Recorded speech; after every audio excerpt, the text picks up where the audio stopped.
Hello, hello. Salut. Salut, ça va? Oui, ça va toi? Ouais, ça fait longtemps qu'on s'est vu. En personne, je pense que ça fait. C'était pas en Gaspésie ou quelque chose comme ça. Oui, c'était en Gaspésie. C'était tellement le fun. Ouais, c'est le fun certain. Puis là, on est-tu avec 10 millions de personnes? Là? Je sais pas, j'ai pas checké. On est juste Non, les. on va l'enregistrer ensemble, puis après ça, je vais le poster parce que pour le son, sinon ça Ouais, allait ouais, être ouais. compliqué. La Ouais, plateforme est comme pas super bonne. effectivement, ça fait tout le temps ça. Oh, il y a des post-it derrière moi, là. Ça te dérange-tu? Ben non, c'est parfait. C'est mon travail de chanson. Ah, wow. Comment vas-tu?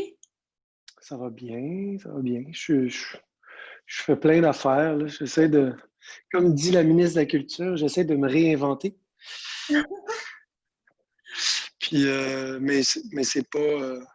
C'est super le fun. En fait, je travaille sur des vidéos, puis des nouvelles tunes, puis des enregistrements, plein d'affaires. Puis c'est bien le fun. Wow. Ah, ben c'est cool. C'est Toi, cool tu de. fais-tu encore de la médecine ou pas? Ben là, j'ai officiellement rendu mon stéthoscope cette semaine, Ah il y a oui, une t'as, semaine. t'as accroché ton sarrau. J'ai accroché mon sarrau puis mon stéthoscope pour continuer à pratiquer une médecine plus de l'âme qui est connectée à Ouais. ce en quoi je crois puis qui fait du sens pour moi. Mhm. Fait que Qui c'est... est une bonne idée. Puis, Ouais. donc, est-ce que t'habites où, là? Là, on est à Rio présentement, mais on se promène beaucoup. Mon mari, il est angolais, mais il vient du Brésil. Ah oui, OK. Ouais, fait que là, on est au Brésil présentement. Quand la pandémie a commencé, on a décidé de rester à Rio. Puis moi, j'étais supposée aller dans le Grand Nord parce que je travaillais là-bas dans les 7 dernières années, mais finalement, on a fait comme, OK, on reste ici, on observe qu'est-ce qui se passe. Puis ben, on se promène entre Montréal puis Rio. Puis, comment ça se passe au Brésil? Y a-tu un gros boom pandémique, là? Ça se passe super bien dans les rues, là, mais les médias en mettent beaucoup, en fait. Ils font Ah voir ça oui? catastrophique. Ben, les médias internationaux, je dirais. Mais ici, les Brésiliens sont, tu sais, sont vraiment chill dans le sens que dans les favelas, c'est comme la vie est normale. Là. Elle a Ouais. repris son cours puis tout ça, mais c'est plus les mesures de distanciation qui font pas vraiment de sens. Là. Tu sais, les plages sont fermées, mais tu peux aller dans le centre d'achat. C'est un peu spécial. Illogique. Ouais, un Puis peu. il y a des centres au Brésil où il y a vraiment beaucoup de monde empilé. Ça doit être plus difficile dans ces moments-là, là, dans des centres-villes puis dans des quartiers peut-être des fois plus défavorisés, là, où ils sont tous un peu des grandes familles à vivre dans la même maison. Ça, c'est une idée très préconçue que je me fais du Brésil. Non, mais c'est pas mal ça. En fait, ben, Félix, il vient des favelas, là. Fait que c'est Ouais, des ghettos. Tu sais, il y a des centaines de milliers de personnes qui habitent là. Les gens sont beaucoup collés. Donc, au début, ils ont fait les mesures, tu sais, ils ont vraiment pris les mesures de distanciation très au sérieux, là, dans le sens que bah oui. en fait, c'était les bandits, là, les trafiquants Les le, cartels, puis ouais, c'est ça. qui faisait le managing de la distanciation sociale. Fait que les gens sortaient pas de chez eux puis tout ça, mais là, ça leur a repris son cours dans la favela que Félix vient parce qu'il retourne voir sa famille souvent. Mais tu sais, tout est de retour à la normale. Là. OK, OK. Ouais. Fait que ça se passe bien. Ça se passe bien. C'est juste, je trouve ça triste de voir où est-ce qu'on est un peu l'humain. Tu sais, je suis allée au centre d'achat en fin de semaine parce que ça leur est ouvert. J'allais m'acheter un journal pour écrire. Puis c'est tellement surréel, tu sais, les escaliers roulants, C'est clair. t'as une marche rouge. Tu peux pas marcher comme sur cinq escaliers roulants. Puis là, il y a deux pas verts où est-ce que tu peux marcher. J'étais comme, je peux pas croire qu'on est rendu là avec les gens tous masqués, c'est Ouais, surréel. ouais, ouais. C'est le même dans Rosemont à Montréal, là. C'est des gens à l'épicerie qui ont quasiment des seaux de décontamination nucléaire. C'est comme capote pas, là. Je pense que tout va bien aller. Mais bon, on ne peut pas réagir pour eux, là. Il faut les laisser Ouais, là-dedans. ouais. Ça donne place à beaucoup, beaucoup de. d'anxiété, justement, puis d'impatience. Puis autant, il n'y a pas il y a pas vraiment de trafic, tu sais, sur la route. Les gens travaillent plus de la maison. Puis, mais les, les, les automobilistes sont vraiment super énervés. Là, ça klaxonne pour rien, ça capote pour rien. Tu vois, Ah oui. calmez-vous. Ouais, c'est le Mhm. même. Ben, c'est le même dans la vie en général, mais on dirait que c'est pire. Voilà. Bon, ben, parlons-nous. On Eh a un ben, peu de merci, temps. c'est le fun. C'est le fun que tu aies accepté. Là. J'ai comme eu cette idée-là parce que quand le livre est sorti, je me suis dit, ah, ça serait intéressant qu'on parle ouvertement de l'anxiété. Puis ça m'a rappelé, en fait, j'ai eu un flash de ma mère qui m'avait écrit qu'elle avait parlé à Carmel, elle avait parlé à ta mère, puis elle dit, ah, Louis-Jean, il est en année sabbatique, puis il a commencé à méditer, puis ça lui fait vraiment du bien. Fait que là, c'est un peu, tu sais, j'ai comme lancé cette idée-là comme ça à l'attaché de presse avec qui mes Oui, étudiants font affaire. Puis, ben, je suis contente que tu aies accepté de venir. ben, ça me fait triper de parler de ce sujet-là parce que des fois, on a l'impression d'être des extraterrestres. Moi, ça fait des années que je médite. Puis j'ai eu comme la chance de rentrer par la grande porte. J'ai eu une professeure, tu sais, au moment où je me séparais, là, ma vie allait pas super bien, c'était un peu bizarre, j'étais tout étourdi, j'étais surmené, puis en même temps, tout devait aller bien, là, tu sais, je faisais des sous, j'avais du succès, etc. Puis là, wow, puis ça, c'est à peu près il y a 5 ans. Puis j'ai des amis très éveillés, je dirais ça de même, qui, dont un ami, Martin Léon, un autre auteur-compositeur, il m'a dit, viens-t'en avec moi, on s'en va voir Manon Breton, qui est une amie à lui, une prof de pleine conscience. Tu sais. Puis ça a commencé là, mon affaire, parce que depuis ces années-là, je commençais déjà à voir, tu sais, comment on commence par voir des ostéopathes qui sont moindrement un petit peu plus allumés, ou là, après ça, aller voir tranquillement ce que j'appelle, moi, des sorcières, affectueusement, des sorcières, puis des sorciers, qui t'amènent dans des affaires plus de notions de corps énergétique, puis de chakra, etc. Puis là, ben, est arrivée la méditation en même temps, puis j'étais comme, waouh! Là, ça a comme tout changé ma vie. J'ai lu des livres qui ont vraiment changé mon parcours. Pas mon parcours, oui, ça finit par changer mon parcours indirectement, mais plus c'est ça, ma façon d'être, ma patience. J'étais un gars carrément qu'on pouvait catégoriser d'impatient dans la vie, puis là, c'est rendu l'inverse. Les gens me disent, oh, combien je suis patient. Je suis comme, oh, transformation.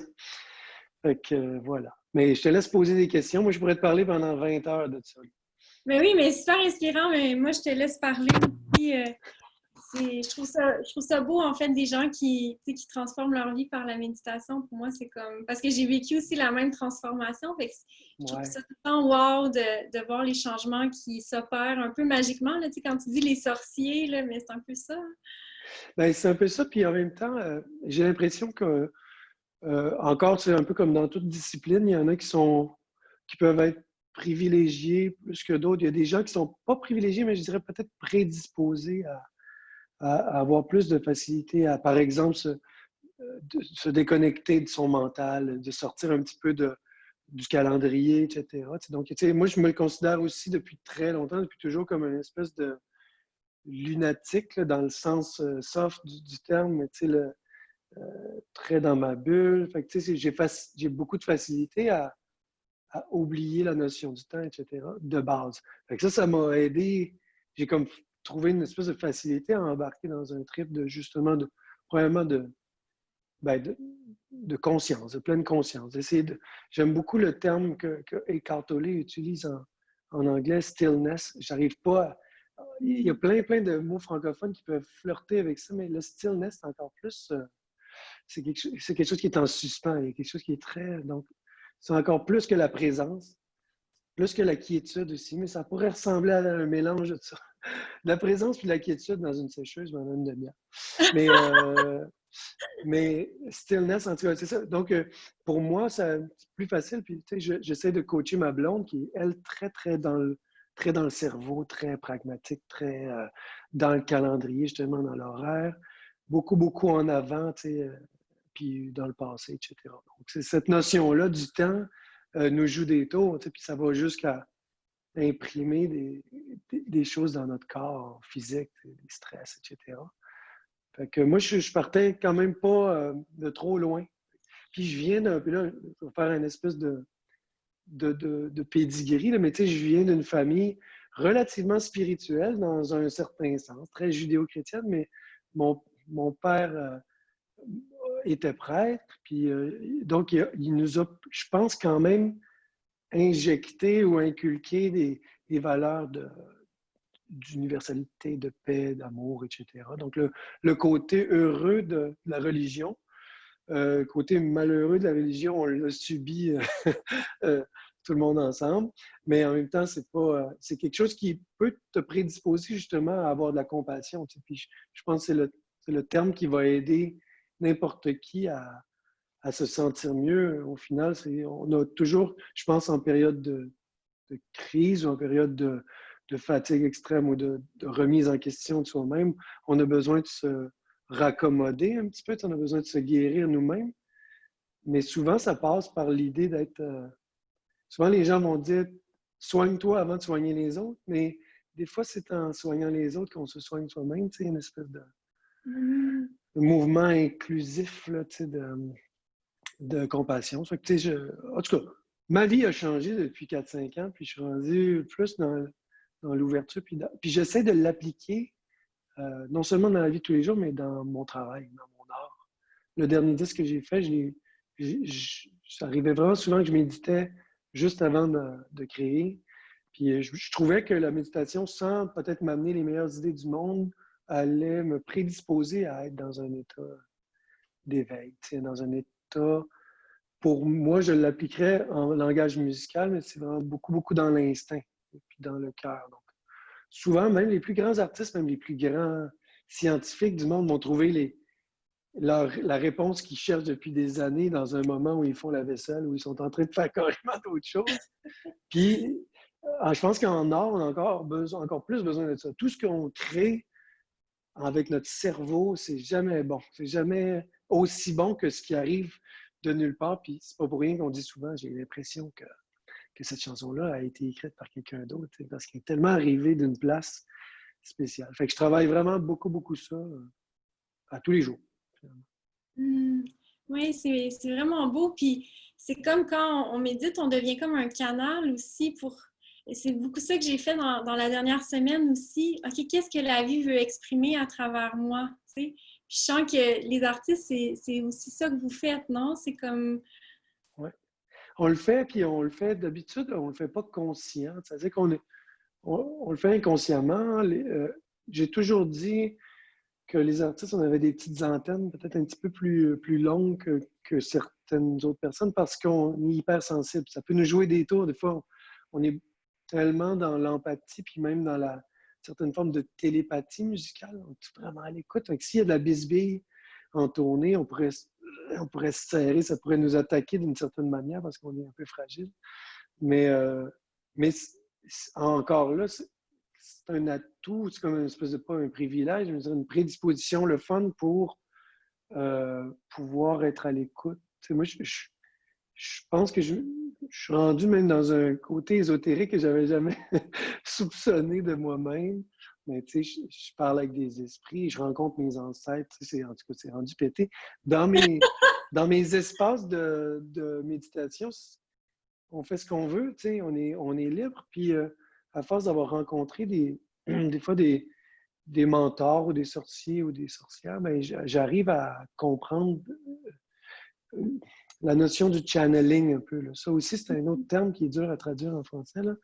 Mais donc, c'est ça, comme tu dis, on est une espèce de courroie de transmission.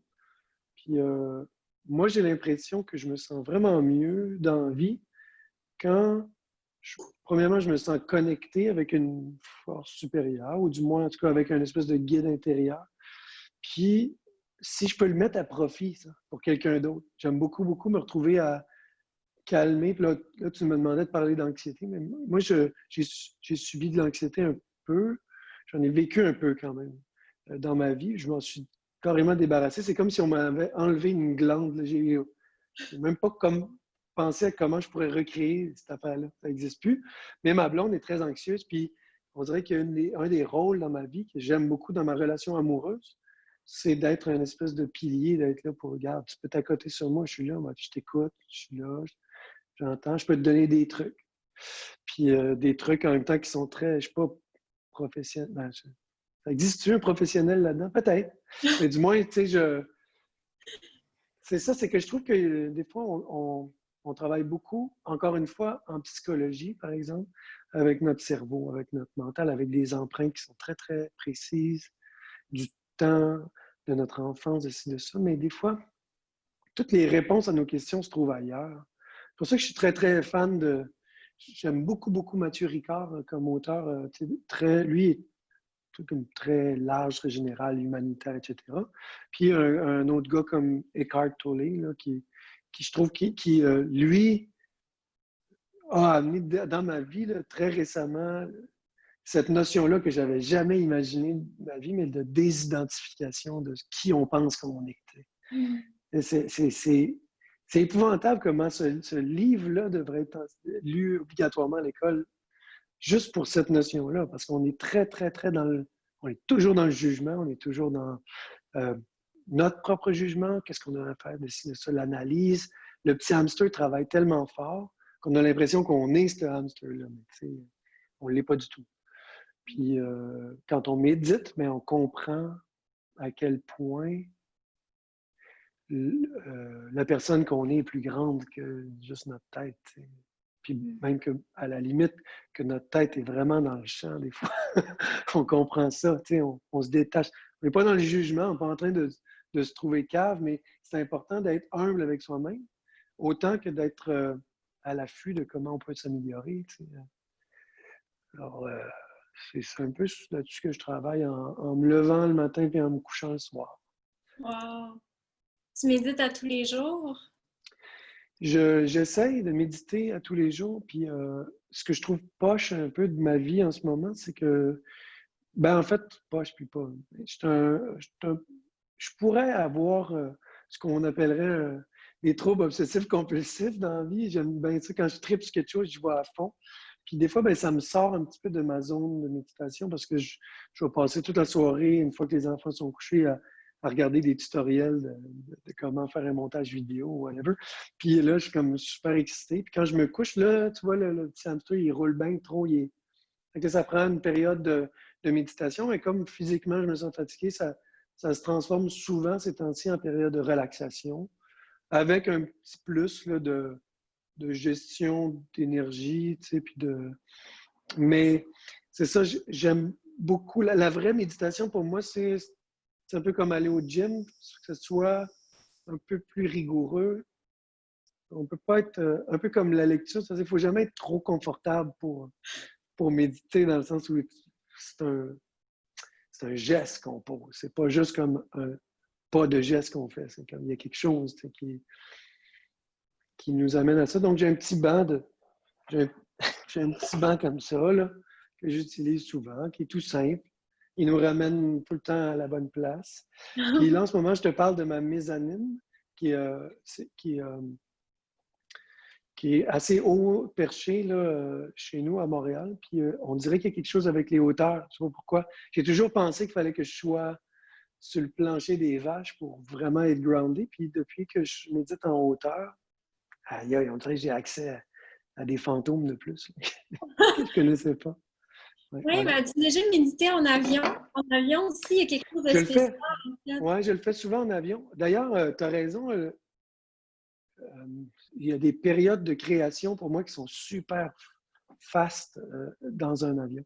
C'est comme si on se rapproche des idées. Les idées doivent flotter là, un petit peu plus haut, hein, puis on est encore plus proche. Mais c'est bizarre, tu sais, parce que il y a des écoles de pensée, là, de méditation transcendantale, etc., là, il faut absolument avoir les deux pieds dans la boîte, là, puis être à côté sur un arbre. Puis, mais moi, je suis très pro méditation de tous les jours, dans la vie de tous les jours, à quelque part. C'est trouver un moyen de faire le vide, mais autant au volant d'une voiture que à 2 minutes d'embarquer sur une scène, je veux être capable de faire ce genre d'affaires-là. Un reset, là, juste avant Ouais. de performer. C'est ça. Je me demandais aussi comment tu gères ça, aller sur scène, puis tout ça. Est-ce que ça t'aide dans la gestion de cette énergie-là? Parce que c'est beaucoup d'énergie, hein, j'imagine, être sur scène, puis... Ouais, puis c'est fou à quel point quand on est en présence de beaucoup d'énergie, parce que le public est très puissant dans cette affaire-là, il y a des moments, il y a des soirs où on ne sait pas pourquoi, mais on fait le bizarre, on joue, puis on a toutes les raisons du monde d'être vraiment comme survolté, puis finalement, il y a des choses qui se passent qui sont étranges. Puis j'ai compris que justement, faut se mettre dans un état d'accepter le public, puis d'être... j'ai de la misère à l'expliquer, mais j'ai l'image d'un côté tentaculaire, c'est-à-dire que si on est trop dans une espèce de forme d'empathie ouverte, ça se pourrait qu'il y ait des gens dans le public qui viennent t'amener comme une espèce de petit nuage, bizarre. Fait que, mais généralement, en fait, la plupart du temps, c'est vraiment une célébration, de l'amour. Ça déborde de partout parce que les gens ont payé. Je pense que les moments où j'expliquais où il y avait peut-être un petit dark side un peu, là, c'est plus dans des contextes où c'est pas justement, ça va être un spectacle de corpo, un genre de truc où les gens sont pas là spécifiquement pour venir te voir. Là, donc, il y a beaucoup d'autres artistes, etc. Mais ça m'amène à te parler de la notion de l'ego, là, mais c'est quelque chose qui a beaucoup, beaucoup changé dans ma vie depuis 4-5 ans. Puis c'est fou parce qu'avant, on ne le sait pas, je pense qu'on le fait d'emblée, comme ça, on est un peu dans notre cerveau. Puis l'ego en art, ben, on se mélange souvent avec la confiance en soi puis l'ego, qui est carrément deux choses. Maintenant, dans ma tête, c'est plus clair. Mais au départ, j'avais tout le temps dans la tête qu'il faut prendre un bon ego pour faire ça. Puis, mais c'est pas vrai. Puis même que la notion de l'ego amène quelque chose de super intense parce que tu as tout le temps besoin de te checker, d'être le mieux habillé, comment je vais, puis qu'est-ce que les gens vont penser de moi? Ça fait tout de suite une espèce de boucle de jugement, autant d'auto-jugement que de jugement des autres, etc. Tandis que maintenant, vraiment, faut même que je me watch à la limite pour pas arriver complètement en pyjama sur une scène. Mais je le ferai pas, là. Je suis quand même assez capable de. Mais il reste que c'est ça, je suis détaché de ça. Tu libères un fardeau, en fait, puis ça nous ramène à l'anxiété. J'ai l'impression qu'une grande partie de l'anxiété qui est générée par cette notion d'ego-là, est-ce que j'ai assez de reconnaissance? Est-ce que j'ai assez reçu, est-ce qu'on me connaît à ma propre valeur, à ma bonne valeur? Puis,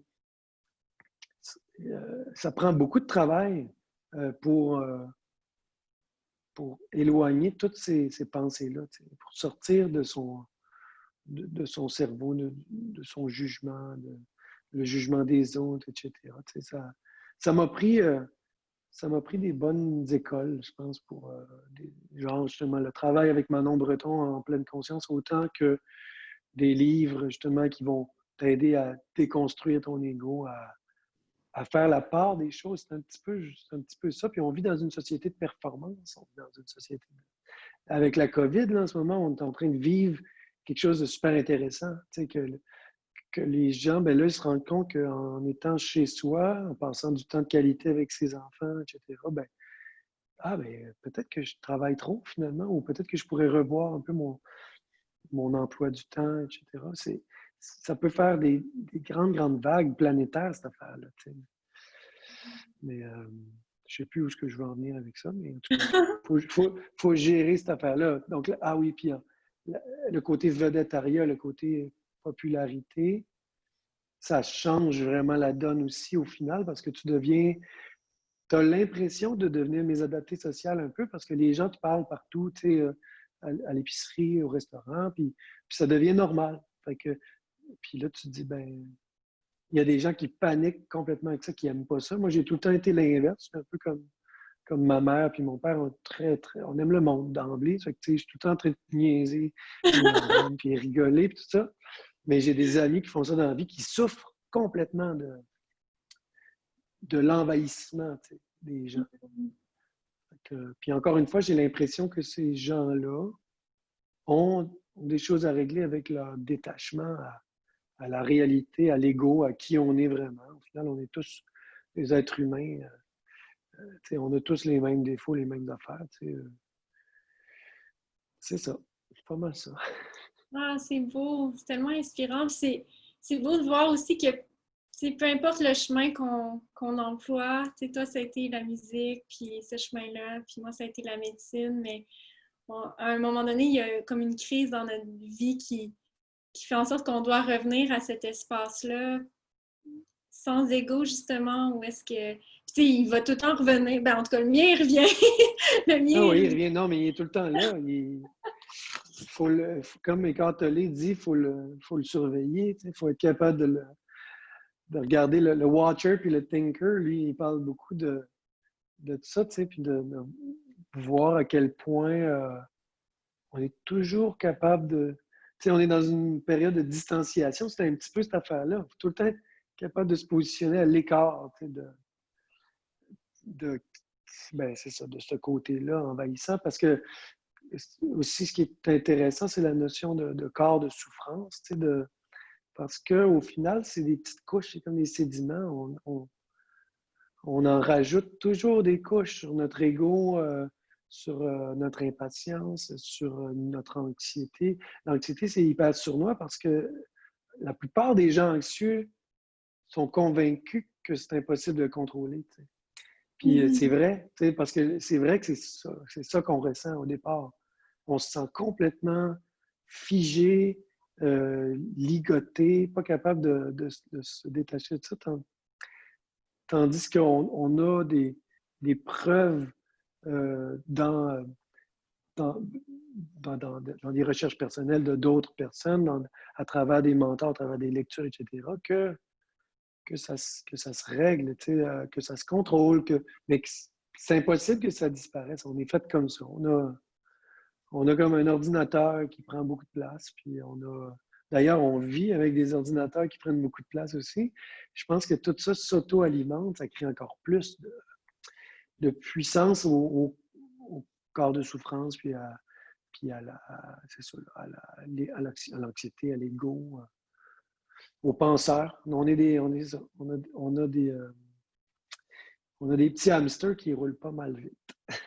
ouais, ouais. Je lisais tantôt un truc que tu disais que cet album-là, ton nouvel album qui est Quand la nuit tombe, avait été écrit plus avec l'intuition que le métronome. Je trouvais ça intéressant. C'est dur de suivre notre intuition quand on vit beaucoup d'anxiété, mais là, une fois que tu as fait l'espace, est-ce que tu peux en parler un peu? Je trouve ça intéressant.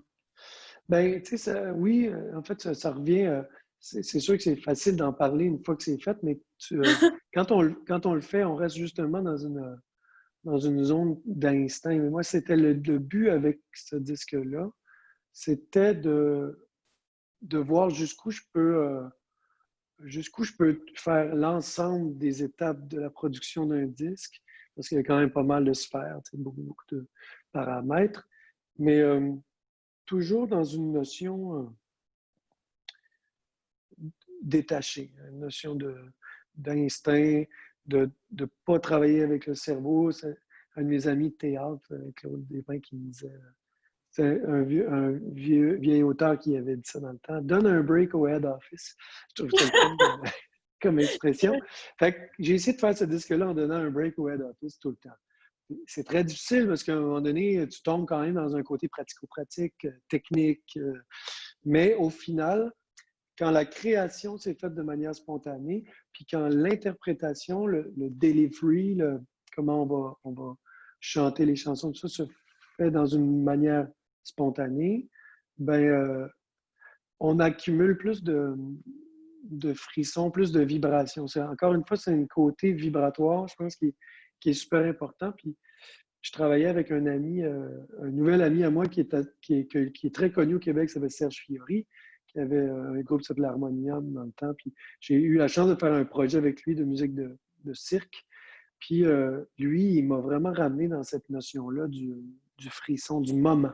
C'est important qu'on capte des moments quand on fait de la musique, puis on vit dans une ère musicale, là, pour nous, là, j'en parle un peu techniquement parlant, on vit dans une ère un peu aseptisée. C'est très, très dans des boîtes, là. Tout est carré, tout est propre. La musique qu'on entend à la radio, tout passe dans les logiciels qui vont auto-tuner les voix, qui vont placer les rythmes pour que ça soit carré, etc. Donc, plus ça va, plus l'être humain s'habitue à entendre de la musique plus robotique, tandis que, puis là, je vais citer un autre ami à moi qui s'appelle Daniel Lavoie, grand chanteur, tandis que, et ça, lui, il dit tout le temps, oublie jamais qu'il y a des choses que seuls les poils comprennent. Je trouve ça le fun. Parce que, tu sais, des fois, on ne sait pas pourquoi, mais on a de la chair de poule, on a des frissons. Il y a une musique qui nous fait pleurer. On dit pourquoi que je pleure? Il est 4h30, ça n'importe quoi. Puis ça marche, c'est comme ça. Donc, puis j'ai l'impression que plus on est dans la robotique, moins on est dans le frisson. Ceci dit, j'aime beaucoup, beaucoup la musique électro, puis je pense qu'il y a des grands artistes électro qui nous amènent dans des super sphères. Mais en général, souvent, on oublie cette idée qui vient carrément de la musique classique, que la musique peut accélérer, ralentir, être forte, être douce, être jouée en même temps, tout le monde ensemble, entendre la pièce dans laquelle on était, etc. Fait que, on est parti sur ces bases-là, puis j'ai fait ce disque-là de façon à ce qu'il y ait le plus de frissons à l'intérieur. Puis je pense que ça a marché parce que je reçois vraiment beaucoup de commentaires de gens. C'est même plus des commentaires, c'est des témoignages. Je pense que les gens sont émotifs avec la pandémie, puis là, ils écrivent toutes des affaires, puis Wow. ils braillent. Mais bon, des fois, la Mais musique peut être thérapeutique aussi. ouais, c'est le fun qu'on en parle parce que je vais lancer mon podcast, là, puis je pense que tu vas être une des premières personnes dessus, qui va être La médecine est en vous. En fait, c'est des mots qui se sont manifestés à moi. La médecine est en vous, c'est comme quelque chose qui est venu vraiment fort. Puis on cherche beaucoup à l'extérieur, hein, mais il y a tellement de choses à l'intérieur. Puis comme tu parles de Ah oui, des layers qu'on va enlever, mais c'est de revenir en soi pour trouver la paix, trouver la guérison. Puis, est-ce que je sens que, tu sais, cet album-là, t'en parlais que c'est une porte au deuil de ton papa, en fait, de oui, Marcel. oui.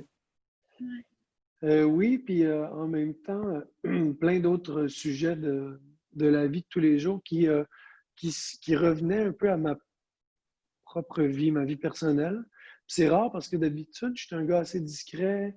J'ai souvent fait des chansons qui allaient être un petit peu plus dans la description, qui étaient peut-être un petit peu moins je mets mes tripes sur la table, etc.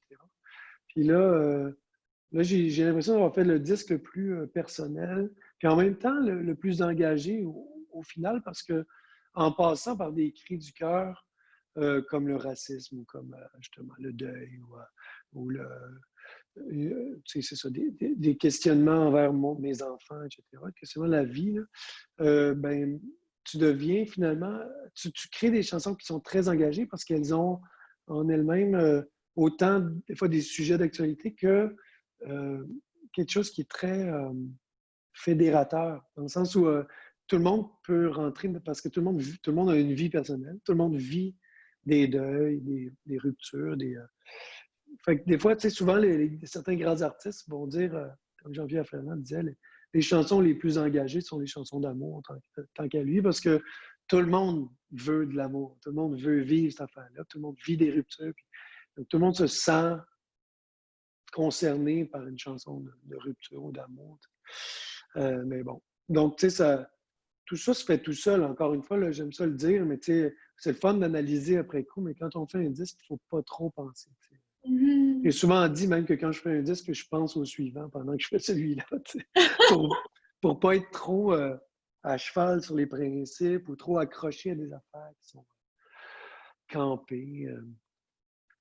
Mais on a la chance de jouer avec quelque chose de magique, la musique.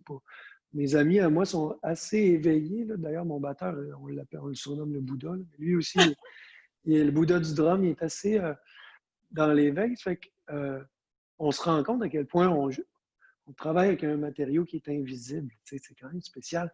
Puis qui se promène par télépathie. Des fois, on est dos, là, on ne se voit pas du tout. Là. Moi, je suis face à un piano, puis je joue, puis je l'entends lui, puis on accélère au ralenti en même temps. On a les mêmes idées au même moment. Tu sais, c'est vraiment le fun pour ça. Fait que, ça va de pair avec ce côté méditatif, le côté énergétique de l'affaire. Oui, c'est vraiment magique. On sent la magie quand on parle. Ouais, ouais. Puis c'est ça, pour revenir à l'anxiété, j'ai beaucoup d'amis qui en font. Puis j'essaie vraiment là, de les aider. Tu sais, c'est sûr qu'à la base, je me mets dans un état d'écoute, là, parce que tu peux pas dire, ben voyons, donc on passe, tu sais, calme-toi, respire un peu. Tu sais, des fois, tu rentres trop dans la bulle de quelqu'un, que tu le laisses sortir tranquillement de sa bulle lui-même. Puis c'est ça, j'ai vraiment l'impression que certaines lectures, comme The Power of Now, entre autres, ou le Plaidoyer pour le bonheur, ou des petits livres comme ça, là, qui vont juste t'amener vers une absence de jugement, de reculer, parce que l'anxiété naît beaucoup, beaucoup sur la notion du temps. Là. C'est impossible d'être anxieux quand tu es couché sur une plage, puis tu sais qu'il n'y a rien, tu n'as rien à faire pendant 2 mois. Je sais pas, tu sais, tu te mets dans un état d'absence. Je suis sur une île déserte, puis on regarde le soleil. L'anxiété n'existe pas tant dans ces moments-là. Puis les gens, on se rend pas compte qu'on est dans une espèce de tourbillon de travail, de surmenage, des fois de stress lié à l'ouvrage, à la famille. Moi la notion de parentalité, puis je le dis, puis les enfants écoutent peut-être, mais m'amène une bonne dose de stress, m'amène un gros poids. Tu sais, j'ai souvent mal au cou, etc. Puis c'est souvent en amont, parce qu'une fois que j'ai les enfants dans ma garde partagée, quand j'ai les enfants avec moi, je me rends compte que tout est super relax, parce qu'en plus, ils n'ont pas la même notion du temps que nous. Ils ont encore un pied en dehors de la chaloupe. Tu sais, c'est l'expression de mon ami Martin. Mais fait que on s'en fait toujours trop. T'es encore un peu dans le jugement de est-ce que je suis le meilleur père au monde? Est-ce que je fais ce qu'il faut? Tu sais, puis à un moment donné, une pelletée de terre à la fois. Tu sais. Mm. Mais le fait de toi-même avoir trouvé ce calme-là à l'intérieur de toi, ça doit avoir un effet aussi sur tes enfants. Oui, puis ça m'aide à les coacher justement dans leur moment d'anxiété, parce qu'ils en ont. Puis c'est le fun parce qu'ils commencent déjà à réfléchir à cette notion de désidentification, de qui on pense qu'on est, qu'est-ce qu'on aime, qu'est-ce qu'on n'aime pas. Puis au final, est-ce que c'est important pour toi d'exprimer ton opinion tout le temps ou est-ce que ça devrait être un petit peu plus comme ton jardin secret? Puis où justement, essayer de toujours être dans une zone d'avocat du diable. Des fois, c'est important de faire ce jeu-là. J'ai des amis de mes enfants qui sont souvent dans le arc, ça c'est vraiment de la merde, puis ça c'est pas bon. Puis, regarde là, réfléchis. Peut-être que tu peux être en train de blesser quelqu'un en disant ça, parce qu'au final, c'est pas tout le monde qui pense comme toi, etc. Puis là, ça leur amène une troisième dimension qu'ils n'ont jamais vue dans leur vie. Mais nous, les adultes, on est aussi coupables qu'eux. Là, on est souvent sans le savoir, dans le jugement, on est prompt. Moi, en fait, là, je vais ramener un petit peu à la méditation, mais ce qui me fascine quand je médite le matin, c'est quand je sors de la maison puis je rentre un petit peu dans la société. En fait, c'est peut-être mon but premier quand je médite, c'est de sortir de la société. Mais je le vois là, souvent quand je pratico-pratique, là, souvent je m'installe sur mon banc de méditation puis je m'en vais. J'aime des fois me géolocaliser, c'est-à-dire comme si j'étais Google Earth, là, puis je suis très loin, puis là, j'ai OK, là, en ce moment, je suis sur mon petit banc, mais à Montréal, là, je joue au marche, j'ai OK, la vie, c'est pas mal plus que ce qui se passe dans le salon chez nous, tu sais. Puis ça me fait du bien, mais quand je finis de méditer, je suis très calme, très serein, les yeux clairs. Puis là, tu sors dehors, tu sais, puis là, tu te fais klaxonner par des gens, puis là, tu fais Ah, le contraste est tellement grand. Les gens souffrent beaucoup sans le savoir. C'est ce qui est un peu tannant de tout ça. Hein? C'est savoir que tellement de gens qui sont très peu conscients de chaque seconde qui passe, de ce qu'ils font, ce qu'ils sont en train de faire. J'expliquais à mon frère l'autre fois il y a longtemps en fait, que quand tu es dans une file d'attente à l'épicerie puis que tout le monde soupire puis chiale, ils ont carrément oublié sur le champ pourquoi ils sont là. Tu sais. Ils sont peut-être même venus chercher des trucs pour faire un magnifique souper à leur amoureuse, etc. Tu sais, puis au final, ils sont en gros crise parce que là, ça va pas. Puis, c'est ça la beauté d'être conscient, c'est que dans chacune des étapes de ta journée, tu vas te rappeler pourquoi tu le fais, pourquoi tu es là. Mm. Ouais, Avoir de la présence au fil de la journée. Ça oui, ramène dans le puis présent, en fait. Donc, on n'est c'est pas dans le ça. futur, donc l'anxiété diminue. L'anxiété diminue parce que, justement, chacune des étapes, ou chacune des pelletées de terre, comme je disais tantôt, c'est même pas, ça fait même pas chier, tu sais, c'est une pelletée de terre que tu sais pourquoi tu le fais, tu as un but, tu le sais que tu t'en vas là, etc. Mais t'es pas puis souvent, on est plus capable de s'ennuyer hein, dans la vie. Tu sais. La pandémie a amené ça chez mes enfants, ça veut dire, apprenez à vous ennuyer. Mais là, on est tout le temps, on a le téléphone dans les mains. Si moindrement on a du temps, on check Twitter, etc. Puis là, Twitter t'envoie des pelletés de bouettes, de chiolage. Puis là, tu fais, voyons, le monde est malade. Donc, il faudrait faire la, la publicité. J'aime ça que tu fasses ça. Tu as un peu ce désir-là dans la vie. Tu as, le goût de. Publicité, c'est pas un beau mot, mais tu sais, d'offrir euh, ton apport au rayonnement d'une pensée qui va être pas mal plus bénéfique tu sais, pour l'avenir de l'humanité. C'est gros ce que j'ai dit là, mais c'est vrai pareil. C'est un peu ça. On se pose souvent la question quand on est zen, qu'est-ce qu'on peut faire pour aider ceux qui ne le sont pas? C'est ça qu'on fait là. Ouais, exact. Mais juste en trouvant ce calme-là en nous, je pense que ça l'irradie. Puis, tu sais, toi, tu sais, Ouais. ton rayonnement auprès de ta blonde, tes enfants, tes collègues, tu sais, ce qui se transmet dans ta musique, c'est ça. Je pense que c'est vraiment en se soignant soi-même qu'on aide vraiment autour de nous. C'est ça la notion de prêcher. Tu sais, on est. On- moi, j'ai une tribune, je m'adresse à du monde, puis je suis conscient que quand j'écris quoi que ce soit sur les médias sociaux, etc., ça va rejoindre beaucoup de monde. Fait qu'il faut que tu en prennes responsabilité aussi, puis que tu sois conscient chaque fois que tu le fais, pourquoi tu le fais, comment tu le fais, est-ce que tu es en train de manquer de respect à quelqu'un, etc. ou pas. Mais c'est vrai que d'être calme dans la vie va toujours dénouer des situations d'une manière vraiment spéciale. Tu sais, il faut avoir pas plus tard que tantôt, sans m'en rendre compte, je pensais que j'ai un truc sur ma voiture qui fait que la voiture s'immobilise tout seul, puis j'ai pas besoin de mettre mon pied sur le frein. Puis là, puis ça, c'était pas activé. Fait que là, j'ai enfoncé le bumper de quelqu'un d'autre en avant de moi. Puis on écoutait la musique super fort, les enfants, puis on tripait, puis oh mon Dieu! Puis je suis sorti, puis normalement, ben, dans tous ces genres de situations-là, je suis très, très calme, puis je regarde la personne, hey, oh, désolé, non. Mais là, j'ai pogné quelqu'un qui était pareil comme moi. Hey, qu'est-ce que tu écoutais comme musique? Ça avait de l'air bon, il est pas hein? Fait que là, c'est comme, wow, hey, ça, c'est un cadeau de la vie, tu sais. Surtout dans cette période où Mercure rétrograde. Là. Fait que, c'était drôle. Fait que, mais souvent, c'est ça. Souvent, tu vas pogner quelqu'un de hyper agressif et tu vas lui parler avec un sourire en disant comme ça, en l'écoutant, en parlant avec lui de manière douce. Puis là, je le nomme comme un gars. Là. Je pense que c'est un gars. Dans ma tête, c'est un gars. Puis souvent, ça calme, ça désamorce la situation. Mhm. Ouais. Oui. Même chose avec les enfants. N'est-ce pas, Doudou? Mon fils est là. Ah, wow. Ah, Fait c'est que le fun, voilà. Jeanne.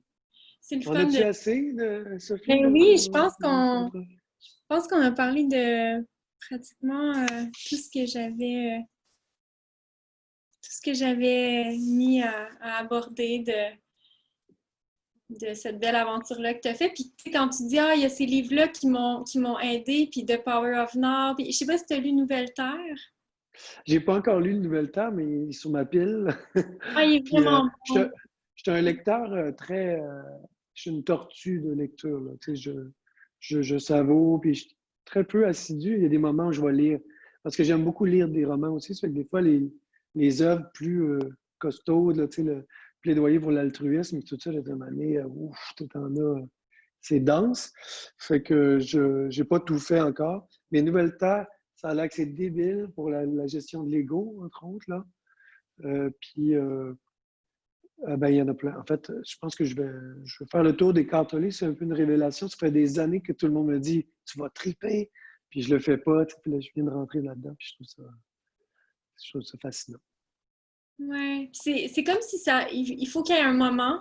Il faut qu'il y ait un moment aussi, comme le pouvoir du moment présent. Je l'avais lu en Inde en 2009, mais tu sais, j'avais pratiqué les trucs, là, qui est respirer dans mes mains, puis porter attention aux sensations dans mes mains. Puis j'étais comme, OK, mais pourquoi je fais ça? Tu sais, j'étais pas rendue là, on dirait. Puis il a Ouais, vraiment fallu ouais, que je passe par un moment de grande souffrance 3 ans plus tard pour que là, comme mon ego, il s'est vraiment dissous momentanément là, parce que j'étais plus ouais. résidente en médecine, tu sais, je jouais plus de rôle. Puis de là, le pouvoir du moment présent a tellement, comme ça a vraiment fait tout son sens, mais il a comme fallu que je sois rendue là, puis que j'aille fait un chemin avant. Ouais. Ouais, oui, il y a des gens dont ma copine, tu sais, qui a lu Power of Now il y a longtemps. Puis que là, moi, je suis en train, tu sais, je suis en train de lire où je le lisais, puis je disais, hey, cette truc-là, c'était carré quand tu ça. Puis elle est comme, ah ouais, ça a vraiment passé, tu sais, à travers. Puis là, c'est elle qui est dans des moments d'anxiété des fois, puis il faut absolument que tu reprennes ce livre-là. C'est drôle parce que c'est son livre que j'ai, puis il est annoté, tu sais, il y a des moments où elle avait annoté des trucs, puis donc là, genre, ça, c'est vraiment pour elle. Je devrais quasiment souligner des bouts, j'ai lu ce bout-là. Mais non, j'irai pas là. Ceci dit, ouais, j'essaie de continuer à méditer. J'ai beaucoup de liens envoyés par ma prof puis par des sites où je peux aller. Des fois, je peux faire des méditations guidées. Puis j'ai eu la chance dans ma vie dernièrement de connaître un hypnothérapeute très, très spécial qui est aussi médium, qui a 84 ans, je pense maintenant, 83 ans. Aurel Edward Johnson, tu sais, tu rentres la première fois dans son bureau, là, puis il te lit là, de A à Z, il comprend. Puis ça, c'est très, très spécial pour moi parce que souvent, lui, il s'enregistre sur ton téléphone en séance d'hypnose, puis là, tu l'écoutes quand tu veux chez vous. Fait que j'ai comme une quinzaine de rencontres avec Aurel qui, des fois, me ramènent. Si j'ai des moments où là, je suis un peu surmené, puis je me dis, je vais faire juste du bien pendant que je dors, pendant que mon cerveau se repose, je vais faire du bien à mon inconscient. Mais j'écoute ça, ça marche bien. Ouais. Donc, je pense que, puis, pour revenir à ton thème, en fait, pas ton thème, mais ton projet qui est aussi de se guérir, c'est la médecine en nous, là.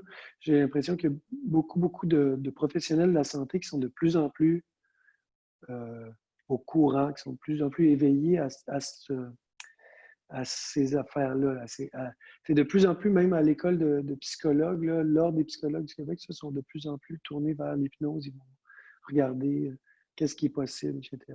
C'est sûr que souvent, ça va rester dans une démarche plus scientifique, mais moi, j'ai la chance d'avoir une médecin de famille qui est très, très, très, très ouverte. Elle a dit tout ce que tu peux faire pour m'éviter de te prescrire des pilules. C'est tout le temps bon. Ils ne sont pas tous comme ça. Il y a beaucoup de médecins qui sont très pro-pharmaceutiques, etc. Moi, j'ai la chance d'avoir cette personne-là, entre autres, en moi, là, avec moi. Puis sinon, ben, c'est ça. Je crois beaucoup, beaucoup, beaucoup à l'autothérapie, à l'auto-hypnose, au bienfait du positivisme dans la vie, de la présence, du calme, de la quiétude. Appelle ça comme tu veux. Mais ça, c'est sûr, c'est sûr. Ce qui ne s'exprime pas s'imprime, disent-ils. Il faut faire attention. Tu sais, là, tout ce qu'on peut générer comme noirceur peut finir par s'imprimer dans notre corps physique. On essaie de faire attention à tout ça. Ouais, l'hypnose, ça vient comme guérir le subconscient. Moi aussi, j'en fais beaucoup, j'en fais tous les Oui, jours. hein? la même chose que toi, là, j'ai mon coach en hypnose il me Ouais, coach. On le fait à toutes les 2 semaines, là, puis je les enregistre, puis après ça, je les fais, mais ça fait vraiment des gros changements c'est assez profonds. spécial, hein, comment ça déjoue beaucoup, beaucoup ton cerveau, puis même que des fois, tu es dans une zone un petit peu plus éveillée, puis là, tu écoutes des affaires que tu as écoutées pendant 20 fois, puis tu dis, ah, j'ai jamais entendu ce bout-là. Tu sais, il est vraiment capable de fermer carrément le penseur. Puis ça revient un peu à ce qu'on se disait tantôt, c'est un peu ce qu'on cherche tout le temps. On cherche à perdre le contrôle de notre empêcher que notre cerveau ait tout le contrôle, toutes les manettes, puis qu'on soit plus dans le cœur, puis dans le fantôme. Je parle à mes enfants, le corps énergétique, c'est comme notre fantôme. Il est là, il me suit. Quand on fait du yoga, moi je fais du yoga aussi beaucoup, mais je suis toujours en train de penser à placer mon fantôme ou mon corps énergétique dans la position où je vais aller finalement rejoindre avec mon corps. Puis il n'y a pas moyen, il n'y a pas d'autre moyen pour moi, en tout cas, je n'ai pas trouvé, d'être hyper stable dans des positions d'équilibre que juste de penser à ben, ferme tes yeux puis place-toi comme ça. Puis là, ça marche, tu deviens comme une statue. Tu dis, écoute, c'est fou pareil. Et Ouais, puis si moindrement tu penses à ah, je pense que je vais tomber, tu tombes. Il y a beaucoup de. ouais. On écoute beaucoup de films de Kung Fu avec mon fils Édouard. Puis il y a des super belles notions. Il y a tellement un beau bagage asiatique dans toute cette affaire-là que, que le contrôle de soi, les valeurs justement de calme, de présence. C'est tout bien, tout le temps bien décrit dans ces films-là qui sont hyper violents au final. Mais il y a quelque chose de beau dans ces enseignements-là. Hmm. Passer Ouais. du contrôle au cœur. Passer du contrôle au cœur, ou du moins contrôler avec son cœur tout le reste. Ouais. Ben, Fait merci, que, Louis-Jean. C'est vraiment le ça fait fun. plaisir. Ça me, Euh, ça me tu me fait. diras comment ça fonctionne, la suite des choses pour toi. Là. Vous êtes pogné au Brésil, ce qui n'est pas Ouais, fâcheux pour moi. ben, on n'est pas pognés. Je suis en mode observatrice bienveillante de qu'est-ce qui se passe. Ouais. C'est quand la pandémie est arrivée, j'étais comme. Il me semble que ça fait pas de sens intuitivement. Tu sais, on a parlé d'intuition, là, mais c'est ça que je fais beaucoup dans les 3 derniers mois. Ben oui, Juste revenir à, OK, intuitivement, là, qu'est-ce que je sens? Ça ne fait aucun sens pour moi de prendre l'avion, d'être comme dans une espèce de tumulte. Puis non, OK, je reste ici, j'observe. Puis on a la mer devant, on est super bien. Fait que je suis en mode observatrice. Puis là, ça commence à rouvrir. Fait que je sens que le moment venu, on va revenir. Là, mais je suis vraiment en mode ben oui. observation, écoute, ressenti, qu'est-ce que mon intuition me dit. C'est comme ça aussi que j'ai choisi de quitter le Grand Nord. Mais on dirait que quand on prend notre décision avec l'intuition puis le cœur, on ressent vraiment une paix. On ressent vraiment une paix, alors que quand on prend les décisions avec la tête, c'est là qu'on est tout le temps, on n'est jamais sûr ou on Ouais, doute. ouais. Ben oui, il y a quelque chose qui te permet d'être un petit peu plus dans le long fleuve tranquille, là, ou le dharma. Là, les gens vont parler de la nature du dharma, mais si tu prends si tu réponds toujours avec ton cœur, tu essaies de ne pas être trop dans l'analyse, généralement, on prend toujours les meilleures décisions. Même des fois, à la dernière minute, hein, c'est des choses. J'en parlais avec mon ami Patrick Watson, un autre chanteur, qui dit que dans sa vie, dernièrement, il s'est mis à. Je sais pas que quelqu'un l'appelait ou le bureau t'appelle, voudrais-tu faire ça? Quel tune tu vas jouer? Ben, je vais jouer ça. Ça va être ça. Oui, je veux faire ça. Je vais jouer ça. Puis après ça, ben là, tu te dis, OK, ben, je ne sais pas pourquoi, mais c'était ça que j'avais filé. Puis généralement, ça s'accumule, ça s'accumule. C'est des bons choix. Je comprends pourquoi j'ai dit ça. Tu sais, par après, tu fais des liens. Tu dis, j'ai bien fait de dire oui à cette affaire-là. Puis c'est ça, la notion du dharma, c'est pas mal cette affaire-là, tu sais, dans le sens où des fois, les gens sont bien écœurés de nous entendre parler de lâcher prise, et puis tu sais, lâche prise. C'est bien vague pour bien des gens qui sont agrippés comme ça, tu sais, à leur côté analytique. Puis quand tu l'expliques de cette manière-là, genre, laisse-toi pas le temps de trop réfléchir, puis fais des coups de tête. On appelle ça des coups de tête, mais ça devrait être des coups de cœur. Là. Puis, Ouais. ben, généralement, tu t'alignes les planètes. Finalement, c'est un peu ça que tu fais. Tu accumules les bons coups, puis ça t'amène ailleurs, ça t'amène ailleurs. Puis, au final, tu vas, mettons, des mois plus tard, tu vas regarder un peu en arrière, puis tu vas faire ah mon Dieu, tout ça, c'était ça. C'est ça que ça voulait dire. Moi, j'aime beaucoup cette affaire-là. Je suis très, très là-dedans, essayer puis d'inculquer la notion de dharma et de karma à mes enfants, parce que c'est vrai aussi que ça se joue de l'autre bord. Plus tu vas accumuler des mauvaises actions, plus que tu vas t'enfoncer, tu vas t'embourber. Puis je pense que c'est bon d'apprendre ça à un très jeune âge, parce que le seul moyen de déjouer cette affaire-là, c'est en accumulant des bonnes actions. Puis, donc, tu es mieux de commencer tout de suite. Plus que tu en accumules, plus que tu vas mieux vivre, finalement. Ouais, c'est tellement beau, mais c'est comme on a plus confiance en fait. C'est plus qu'on suit notre intuition, puis on se rend compte que Ouais, finalement, comme tu disais avec ton ami Patrick Watson, plus qu'on développe notre intuition, puis plus que on l'écoute, puis là, mais ça faisait du sens, puis ben, on développe confiance en elle. Puis là, moi, c'est vraiment à chaque fois, là, c'est ça que j'ai fait les 3 derniers mois. Toutes mes décisions, c'était OK, intuition, qu'est-ce que ça me dit? Ça me dit ça, je fais ça. Même si j'avais comme plein de gens qui me disaient ben non, je t'ai perdu. Même s'il y avait plein de perdu gens pendant qui un me petit bout. disaient ah! Je t'ai perdu pendant un petit bout, tu peux recommencer. J'ai eu un appel, excuse-moi. Ah, il n'y a pas de souci. Donc, même s'il y avait des gens à l'extérieur qui me disaient ben non, il faut que tu te reviennes au Québec parce que tu es médecin, puis blablabla. Non, intuition, qu'est-ce que ça me dit? Ça nous Ben guide oui. au bon endroit. Ouais, c'est ça. Fait que toujours dans un but de garder un certain calme, tu sais, aussi, parce qu'au final, quand on est trop dans l'analyse, quand on est trop en train de réfléchir, ça bouillonne, ça surchauffe, puis on peut pas être calme. Voilà. Hey, mais c'était super le fun. Merci pour la discussion. Hey, merci à toi, c'est vraiment le fun. Puis tu diras salut à ta maman, puis à ta Oui, famille. Je oui, je garde m'en vais les tes rejoindre là, réponses. en Gaspésie. Ah oui? Ouais, bientôt, là, on va aller les voir en Gaspésie. Là, on va même passer un petit test de COVID, là, je pense, cette semaine, pour être sûr qu'on est correct. Puis on va aller prendre le grand air de Petite-Vallée. Ah, magnifique. Mais tu Mm. l'embrasseras pour moi. Je pense souvent à vous, puis à nos gardes poids. Ah oui, hein? Ça serait bien. Puis moi, c'est ça, je disais à Camille tantôt, je vais faire une entrevue avec une fille que j'ai gardée quand elle était. Ah oui, c'est elle qui a écrit un livre sur la méditation. Elle se rappelle vraiment de toi. Donc Ah, voilà, c'est drôle. eh bien, merci. À bientôt. Merci Bye. beaucoup. Bye. À bientôt. Salut là.